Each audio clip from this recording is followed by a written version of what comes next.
मैं Sushil Sharma, chairman Jammu Kashmir welfare trust Akhnoor. मेरे साथ प्रेसिडेंट श्यामलाल जी हैं। आज हमने ये जो आप लोगों को बुलाया है प्रेस कॉन्फ्रेंस के लिए, ये बजट पे रखी हुई है हमने प्रेस कॉन्फ्रेंस, क्योंकि पिछले साल भी जो बजट पेश हुआ था उसमें हमारा दिव्यांग लोगों का 150 करोड़ रुपया गवर्नमेंट ने लेस कर दिया था। और इस बार तो कोई लेखा जोखा ही नहीं है हमारा इसमें, क्योंकि ना तो हमें कुछ दिया है उन्होंने और ना ही हमारे लिए कुछ बताया है कि क्या करना है, क्या नहीं, कैसे करना है। देखिए, एक साल से लगातार हमारे लोग सड़कों पे हैं कि हमारी पेंशन की बढ़ोतरी की जाए, हमारे लिए CRC सेंटर खोले जाएं, हमारे जो जितने भी ऑफिस हैं जिनका करोड़ों रुपए फंड्स आता है हर साल के डिपार्टमेंटों में रैंप बनाए जाएं। और इसके साथ हमारे जो AAY राशन कार्ड का मसला पिछले 1.5 साल से लटका हुआ है उनको इम्प्लीमेंट किया जाए, मगर आज तक सरकार के कान पे कोई जूं नहीं रेंग रही है। इसलिए आज हमने आपको बुलाया है कि हमारी जो बात है आपके जरिए सरकार तक पहुँचे। तो इसके साथ मैं ये भी कहना चाहूँगा कि पिछले 3 महीने में हमने 4 मिनिस्टरों को और एक LG साहब को मेमोरेंडम भेजा है अपनी डिमांड्स का, जो कि लगता है कि उन्होंने रद्दी की टोकरी में फेंक दिया। सबसे पहले हमने लास्ट ईयर दिया था MOS finance minister of government of India Anurag Thakur ji को। उसके बाद हमने दिया है अपने रामदास अठावले MOS फाइनेंस अपने सोशल जस्टिस एंड एम्पावरमेंट को। उसके बाद दिया हमने स्टील मिनिस्टर आए थे अखनूर में उनको। उसके बाद दिया हमने cabinet minister of social justice empowerment Shri Virendra Kumar ji को। मगर जितने भी मेमोरेंडम गए हैं उन्होंने बगैर पढ़े हमारे मेमोरेंडम रद्दी की टोकरी में फेंक दिए हैं, जिसका हमें बड़ा अफसोस है कि पिछले 1 साल से हमारी डायरेक्टर मैम ने हमें एक लॉलीपॉप दे रखा है कि आपकी पेंशन जो है 3000 रुपये होने वाली है, आज तक वो नहीं हुई है। पिछले दिनों मेरे पास डायरेक्टर मैम खुद आई थी मेरे दफ्तर की इंस्पेक्शन के लिए।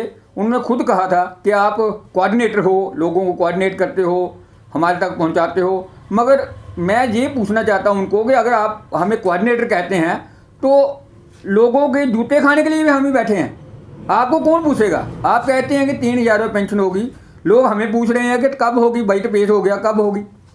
देखिए, ये बहुत सारे मुद्दे हैं जिस पे हमने आज आपको तकलीफ दी है कि हमारी बात को आगे पहुंचाया जाए। आगे आप जो पूछेंगे हम उसका जवाब देते हैं। सुशील जी, बजट के बाद भाजपा के नेताओं का ये कहना है कि ये लोकहित में एक बजट है जिसमें 25 साल का विजन देखा गया है, इसको आप किस तरह से देखते हो? देखिए, ये लोकहित में क्या है ये आपको मैं बताता हूँ कि पिछले दिनों हमें एक कागज दिया गया है डिपार्टमेंट की तरफ से कि आप लोग बैंकों में जाए और अपना अपना आधार शीट करवा के लाएं।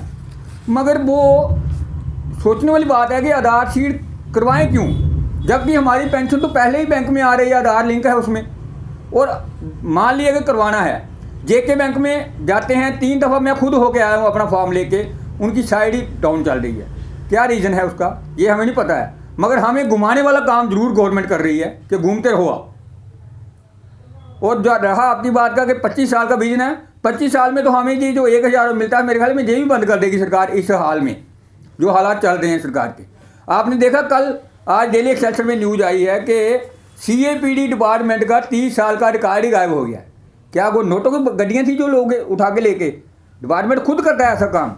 कहीं आग लग जाती है स्टोर में, स्टॉक जल गया जी, कहीं कुछ हो जाता है, कहीं तो सरकार करती खुद है। उसके जो ब्यूरोक्रेट हैं, जो इनके एडमिनिस्ट्रेशन के ऑफिसर बैठे करते खुद हैं कपड़ा और इल्ज़ाम लगा देते हैं कि ये हो गया वो हो गया। इसलिए ये 25 साल का विजन जो आप कह रहे हैं वो हमारी नज़रों में कुछ नहीं है। सुशील जी, डिसेबल लोगों की बात करें तो उसमें अधिकतर लोग जो है गरीबी रेखा के नीचे वाले होते हैं, क्या उन लोगों के लिए इस बजट में कुछ है?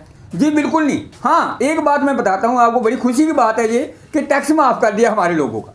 देखिए, 15 करोड़ की आबादी है हिंदुस्तान में और 4 लाख प्लस हमारे जम्मू कश्मीर में है। मुझे नहीं लगता कि कोई टैक्स पेयर होगा उसमें डिसेबल पर्सन। मैं नाम नहीं लेना चाहूँगा, हमारे जम्मू कश्मीर में एक एडवाइजर हैं, उनका बेटा खुद डिसेबल है, वो कहीं दूसरे घर में रहता है, उन्होंने रखा हुआ है। हाँ, उसका हो सकता है कि 50 लाख का इंश्योर करवाया होगा तो उसको टैक्स माफ़ है, क्योंकि ज़्यादा से ज़्यादा 2% लोग ऐसे हैं हिंदुस्तान में डिसेबल जो हैं जिनका टैक्स माफ़ हुआ, क्योंकि वो पहले अरबपति हैं, उनका टैक्स माफ़ होगा तो वो बड़े लोगों को ही जाएगा, फ़ायदा होगा, हमारे लोगों को क्या फ़ायदा होगा। तो इसमें ये एक यानी कि हमें एक गेंद बना रखा है कि इधर से किक मारी उस पाले में चला गया, उधर से किक मारी इस पाले में आ गया। बाकी अदरवाइज हमारे लिए कुछ नहीं रखा सरकार ने। अंत में आप क्या मांग करते हो, उपराज्यपाल से या केंद्रीय सरकार से? हम उपराज्यपाल से भी यही मांग करते हैं कि जल्द से जल्द हमारे जो मसले हैं, जैसे पेंशन की बढ़ोतरी का, सियासी सेंटर जो हमारा लटका हुआ है उसकी ओपनिंग की जाए, जो रैंप बनाने के लिए करोड़ रुपए फंड आते हैं वो कहाँ जाते हैं उनको बनाया जाए, जो हमारे AY राशन कार्ड का मसला लटका हुआ उसको जल्दी से इम्प्लीमेंट किया जाए।